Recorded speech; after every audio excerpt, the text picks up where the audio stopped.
Shirifla Jabaran Sofle Bagaw amaw foka wala nyumando aw mana kay yoro ni kuma ina ko aw ka jemkan sariya blon sigilen fleni ame sariya blon kono sigi ni adam na le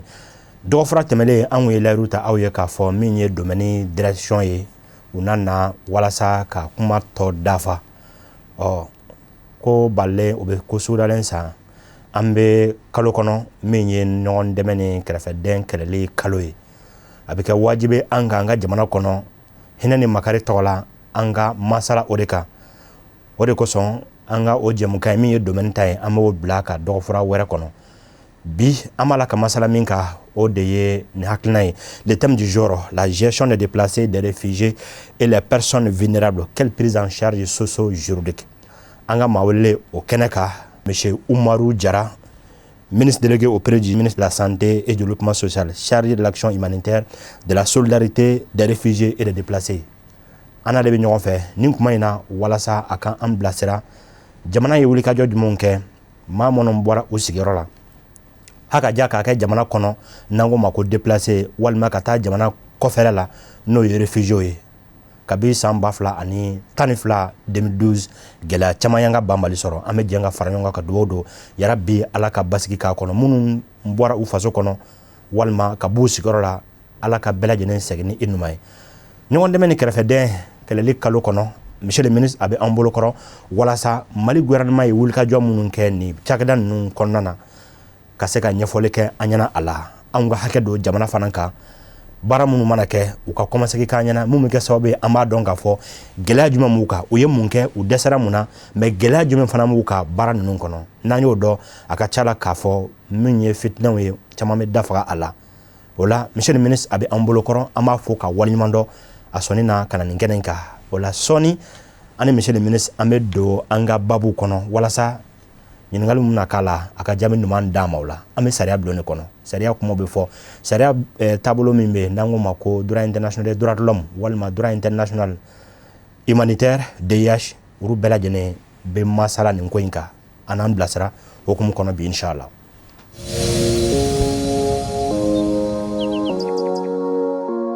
Monsieur le ministre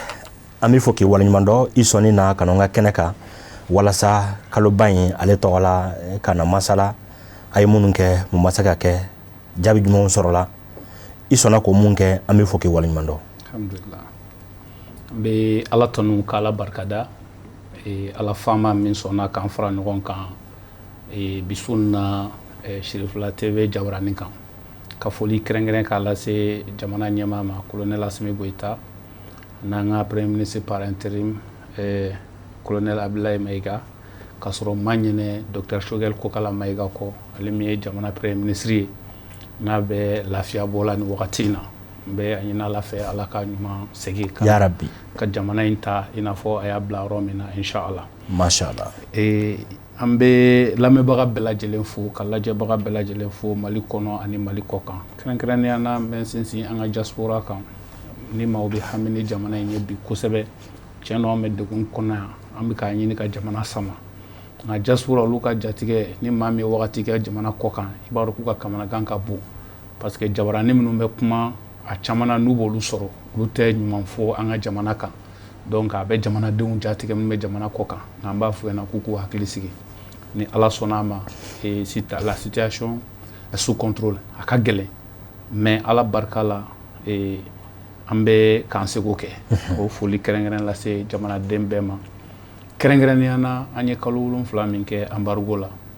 ni malian do nga konna jelea ani ka gela ku yasa jamana ka hornya soro note akunga gela autorité ka sega kalulum flantenu donc o lambe jamana dum bela jelen fo ola ka journaliste fo ka mama isendo mama be chestri la wuli ka jola yasa jamana ka ira soro jamana ka basigi ame foli ka be ajaranye monsieur le ministre ami fo o konnana aw koni me chagada ina be wati bo ka damne farabugu marebugu ay wulika jo chamanke an yere bora fen chaman kalama an fanan karamo a sedi Cherif Ousmane Madani Haidara ayika foli chamanke alete waliman do fiu e fengo fengo nyumana na ya keno abora fengo fen kalama ina jena ka fen chamanke deme chaman bora kono ola ipsaka mun soro ka fayana ika nali kɔnɔna na i sera ka mun kɛ concrètement? An bɛ Ala tanu parce que jamanajɔ baara tile kelen ko tɛ. Ni jamanadenw ye danaya da ɲɛmɔgɔ minnu kan k'u bila u ka baara la, bɛɛ lajɛlen sago ye i k'ale sago kɛ. O de la bamananw ko n'i bɛ misi 100 gɛn i bɛ bere 1 ta, nka n'i bɛ mɔgɔ 100 gɛn i bɛ bere 100 ta. Sabula dɔ ka hɛrɛ ye dɔ ka bɔnɛ ye. Bi mɔgɔw bɛɛ kunuma i ka sɔgɔmada ye, mɔgɔw ka faamu tɛ jɛ ka kelen ye. O de la jamanaden minnu bɛ baaraw apprécier k'a faamu k'a encourager, an bɛ foli lase u ma. Minnu fana b'an critiquer an ka faamu la, kɔrɔ tɛ ko juguya don, a kun de an ka se ka améliorer halisa yaasa jamanaden bɛɛ bɛ se ka wasa ni baaraw ye cogo min na. Département de la santé et du développement social, jamana nin de don. Ni maa min ko kɛnɛya ko jamana, ni o ɲɛmɔgɔ ye ne yɛrɛ kɔrɔmuso ye Haja Jaminatu Sangare. Président ye danaya d'an maa 2 kan nin département ba in n'i y'a jateminɛ ministère 3 fɔ 4 o de faralen don ɲɔgɔn kan nin département in kɔnɔ. Parce que jamana min bɛ kɛlɛ la n'i ko kɛnɛya yɛrɛ kelen pe o y'a damako ye. Bon, an déléguera k'a kɛ chargé de l'action humanitaire, solidarité, réfugiés ani déplacés ye.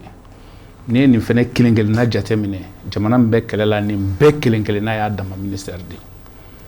Mais ala barika la de juin 2021 ka na bila bi la, an ka wulikajɔw tɛmɛna sira caman fɛ. Sabula fɔlɔ ye jumɛn ye, jamana bɛ kɛlɛ la depuis 2012. Kɛlɛ in kɔnɔna na maa caman joginna, caman sara, dɔw y'u sigida bila. Minnu fatura an bɛ dugawu kɛ Ala ka hinɛ u la. Yarabi amin. A finitigi fara civil kan. Minnu joginnen don Ala ka lafiya k'u ye. Yarabi amin. Minnu y'u sigida bila, minnu bɛ jamana kɔnɔ n'an k'olu ma ko déplacé interne. Sabula o ye maa ye mɔgɔ min ni a y'a ka protection environnementale perdue. C'est-à-dire a bɛ balo dugukolo min sanfɛ. Gɛlɛya in kɛra sababu ye a ka choix kɛ a ka to yen minnu binna jamana kan u k'a bɔnɛ a nin na, walima a k'a nin kisi ka t'i sigi jamana fan wɛrɛ fɛ a n'a ka denbaya bɛ se ka kana cogo min, a yɛrɛ nin bɛ se ka kana cogo min. Olu ye déplacé interne ye. Anw bɛna baara in ta wagati min na juin 2021 à peu près olu tun ye 365 000 personnes, maa 365,000 à peu près. Olu de tun ye o ye an bɛ baara in ta wagati min na. U kun tilalen don site damadɔ ni ɲɔgɔn cɛ. Bamako n'a Lamini na site 12 ɲɔgɔnna bɛ yen. Mali yɛrɛ bɛɛ lajɛlen kɔnɔna na an bɛ don min na i ko bi a bɛ taa site 200 ni dɔɔnin na. Ani Mali ye jatigiya jamana de ye, hinɛ ɲɔgɔnna jamana de don.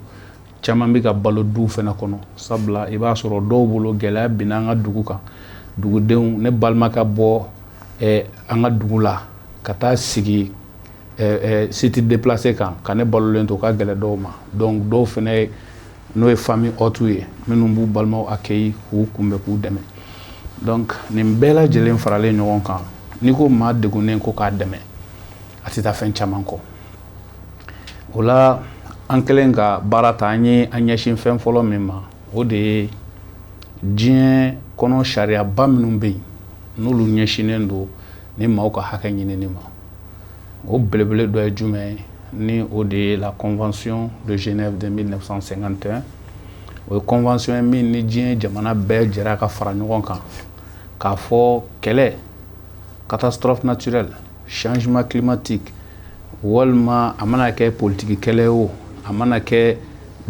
terroriste kɛlɛ ye o, a mana kɛ communauté yɛrɛ dama ɲɔgɔn faamu ni kɛlɛ kɛra sababu ye ka maa minnu bɔ u sigida la ka taa jamana wɛrɛ kan n'o ye réfugiés ye. Olu ye maa 100,000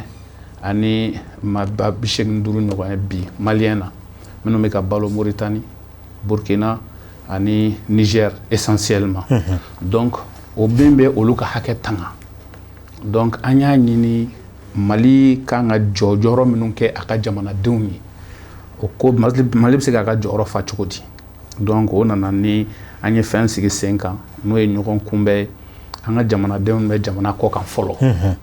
n'o ye réfugiés ye ka bɛnkan sɛbɛn dilan an n'o jamanaw ni ɲɔgɔn cɛ min b'a to olu kan ka hakɛ min kɛ an ka jamanadenw ye yaasa k'u kunbɛn ka siyɔrɔ d'u ma k'u furakɛ ka dumuni d'u ma ni au commissariat des Nations Unies pour les réfugiés n'olu ka protection kɔnɔna na o bɛ se ka dafa cogo min donc o kɛra accord tripartite Mali, Burkina au commissaire des Nations Unies pour les réfugiés,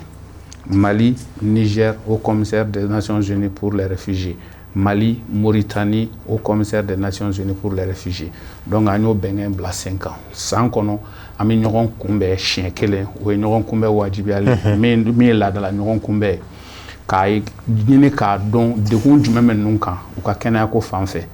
denmisɛnninw bɛ u ka kalanko fan fɛ muso minnu bɛ yen nɔ u bɛ se ka latanga cogo di ka kisi ka bɔ bingani walew ma donc ala barika la an sera k'o sigi sen kan o sariya bɛ labato o baara in b'an dɛmɛ fɛnɛ mɔgɔ 85 ɲɔgɔn na minnu sigilen b'o jamana ninnu kan pour que u segira ka na Mali kɔnɔ donc n'an k'olu ma ko rapatriés c'était des réfugiés minnu bɛ ka balo ni jamana ninnu kan ala barika la minnu sera ka segin ka na Mali kɔnɔ n'i ko segili ye ko dɔ ye u bɛ segin ka taa yɔrɔ min na u bɛ se ka kunbɛn cogo min fɛnɛ ko wɛrɛ donc an ni OIM an sera ka programme sigi sen kan ani HCR ani dɛmɛbaga jɛkulu wɛrɛw min b'a to maa ninnu segilen kɔfɛ u bɛ se ka siyɔrɔ sɔrɔ cogo min na ani u ye baara an y'u dege parce que site minnu kan n'u bɛ balo yen an bɛ formation fɛnɛ kɛ u kun min b'a to n'u segira dɔw tun bɛ yen ale ka baara tun ye bagan mara de ye mais déplacement kɛlen bagan bɛɛ tununna a taalen Mauritanie ou Burkina ou Niger a y'i dege jago la donc n'a nana an bɛ se ka jagofɛn d'a ma cogo di k'a accompagner kalo 3 kɔnɔ ani balo donc an y'o fɛɛrɛw sigi sen kan alhamdulilayi kɛlɛ min n'an b'a kɔnɔ kɛlɛ in an y'o de fɔ dugu damadɔw bɛ yen olu ye olu dugu sigi cogo yɛrɛ la dekun bɛ u accès ko la Farabugu b'o la Marebugu b'o la Mura b'o la donc ninnu ye dugu minnu ni bingani wale tigilamɔgɔw u position géographique kama k'a sababuya kɛ ni samiyaji binna dugu ninnu accès ka gɛlɛn u ye dugu ninnu ta k'o k'u dagayɔrɔw ye donc dugudenw bɛ bali ka bɔ ka taa u ka baaraw la ala barika la an sera ka fɛɛrɛ sigi sen kan o yɔrɔ la an bɛ an karamɔgɔ fo kosɛbɛ n'o ye Seydi Cherif Ousmane Madani Aidara ye kɛrɛnkɛrɛnnenya min ye Marebugu tuma min na depuis avril 2021 daga in kun sigilen don Marebugukaw da la balo ti dun fura ti dun dekun bɛɛ lajɛlen u b'ale yɛrɛ wele don o don n'u y'ale wele ale bɛ ne wele ko ni ala sɔnna a ma karamɔgɔ ɲɛ bɛ sɔrɔ ko in na ni an ka wolomasiri tabagaw n'o ye sɔrɔsiw ye olu ka fɛɛrɛ autorités régionales gouverneurs olu ka fɛɛrɛ acteurs humanitaires an jɛra ka opération ba dɔ bila sen kan n'an k'o ma opération civilo-militaire sabula jamanadenw n b'a fɔ jamanadenw ɲɛna ko anw jɔyɔrɔba de bɛ Mali ka nin kɛlɛ in banni na n'a basigili la sabula terrorisiya kɛlɛ min ni o y'a sɔrɔ terrorisi a sɛbɛnnen t'a tigi ten kan n'i y'a ye civil de don i n'a fɔ an tɔw donc a bɛ siya bɛɛ fɛnɛ kɔnɔ donc mɔgɔ min don a bɛ se ka bɔ so kɔnɔ bi sɛnɛkɛla don bagangɛnna mais n'a sera kungo kɔnɔ a bɛ kɛ fɛn wɛrɛ ye donc fɔ dugudenw de ka kɛ kɔnɔna jɛlɛn ka se ka kibaruya ɲɛnɛma lase wolomasiri tabagaw ma donc o information bɛɛ faralen ɲɔgɔn kan an sera ka Marebugu dayɛlɛ donc ala barika la ne yɛrɛ ni gouverneur ni commandant des zones masawule ninnu an y'a c'est-à-dire an donna dugu kɔnɔ alhamdulilayi a kɛra sewaba ye dugudenw bolo mais a kɛra karamɔgɔ ka wulikajɔ b'a la kosɛbɛ a ka kunna nafolo b'a la a ka hakilina ɲuman b'a la ani don o don ale yɛrɛ b'an weleli min kɛ ka kibaruya balolenw d'a ma a y'an dɛmɛ baara in na kosɛbɛ i da sera Farabugu ma Farabugu c'était a kɛra cas ye cas min ni o y'a sɔrɔ mɔgɔw y'a ta k'a kɛ comme un cas isolé dugu min don a dugu ɲɔgɔnna caman de bɛ Mali kɔnɔ ni samiya sera i b'a sɔrɔ accès ka gɛlɛn kosɛbɛ donc o hukumu kɔnɔna na pont dɔ bɛ yen nɔ min bɛ Farabugu ani dugu wɛrɛw lié ɲɔgɔn na bingani wale tigilamɔgɔ n'u ye bombe do point na ka point ci donc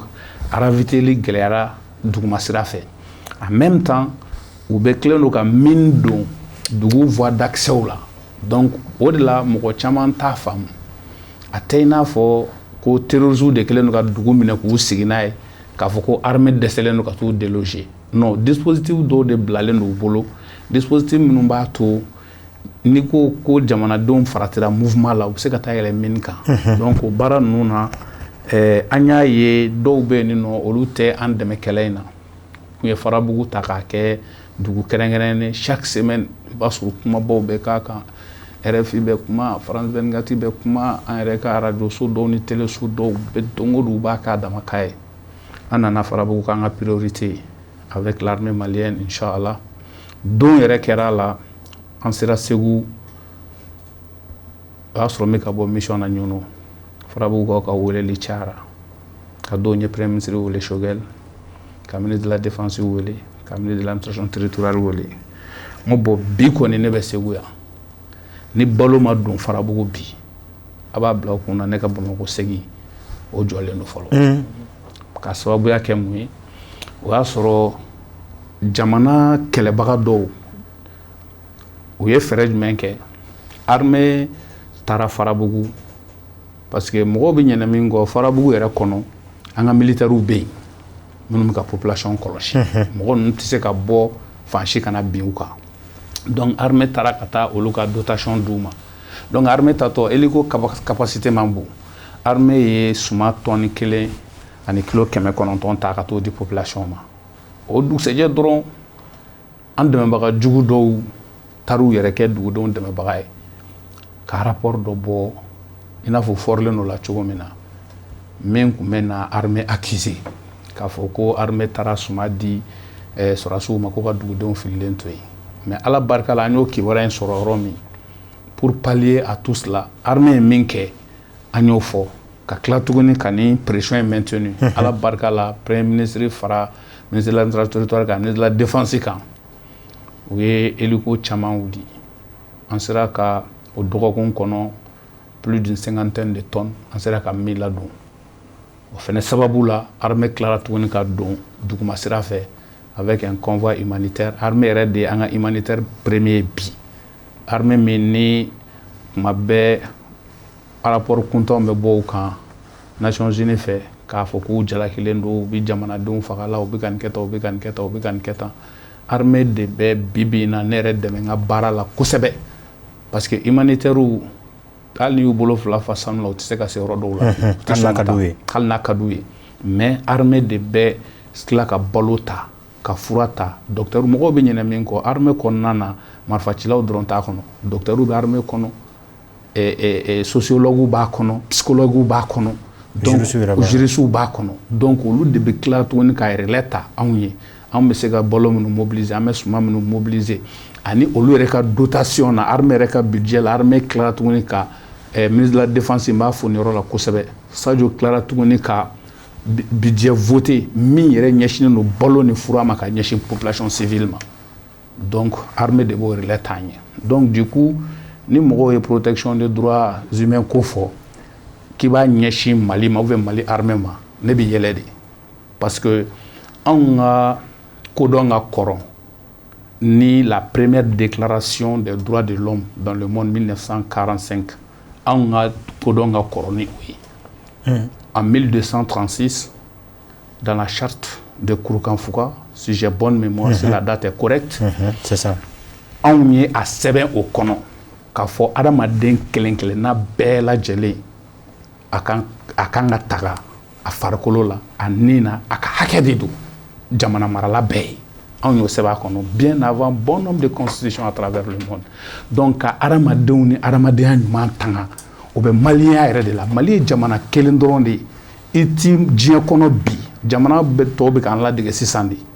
i bɛ wuli i tɛ mɔgɔ dɔn dugu min na i bɛ na i bɛ siyɔrɔ sɔrɔ ka dumuni sɔrɔ fo tile hakɛ min ka di ye i ti foyi sara o de b'anw de fɛ jamana kɔnɔ yan donc k'a fɔ ko in fana bɛ ɲɛsin siya dɔ ma o fana tɛ tiɲɛ parce que Mali armée kɔnɔ bi siya bɛɛ b'a kɔnɔ fila b'a kɔnɔ bozo b'a kɔnɔ kadɔ b'a kɔnɔ kɔrɔbɔrɔ b'a kɔnɔ bamanan b'a kɔnɔ donc o b'a yir'an na k'a fɔ jamana jugu minnu bɛ yen dɔrɔn n'u bɛ fɛ ka ko lase jamana ma olu ka janfa labɛnnen don o déplacé ninnu ka prise en charge la alhamdulillah bi an n'a ni sisan cɛ déplacé ninnu cɛla plus de 2000 activités génératrices de revenus sabula anw ta tɛ ka taa balo d'u ma dɔrɔn u k'a dun ye mais dɔnko min bɛ u yɛrɛ la an y'o mɔgɔw former ka tila tuguni ka musakanin d'u ma min b'a to u formera baara min na u yɛrɛ bɛ se ka o kɛ cogo min na ka se k'u yɛrɛ ta o sababu la dɔw déplacera ka taa sigiyɔrɔ minnu na olu yɛrɛ bɔra k'an kɔnɔ pewu ka luwanse ta u yɛrɛ ye u bɛ ka balo comme population normale bɛ cogo min na o hukumu kɔnɔna na fɛnɛ o déplacé ninnu ka prise en charge la depuis 2015 président ye ɲɔgɔn kunbɛn Kampala a rencontre senfɛ o ye convention dɔ ratifié convention in ka taa 2015 la ka na se fɔ anw nali ma département in na a tun bɛ tiroir de kɔnɔ o convention in bɛ tali kɛ maa minnu bɛ yen nɔ ni degun sɔrɔ u ka sigida la n'u bɔr'u ka sigida la i n'a fɔ déplacé interne bɛ cogo di jamana kan ka hakɛ jumɛn tanga u ye k'u ka hakɛ protéger i n'a fɔ an b'a fɔ cogo min na droit de l'homme ta sira fɛ donc anw de nana convention in labɔ tiroir kɔnɔ n'an k'a ma la convention de Kampala aujourd'hui a réunion interministérielle bɛɛ kɛra projet bɔra ka ban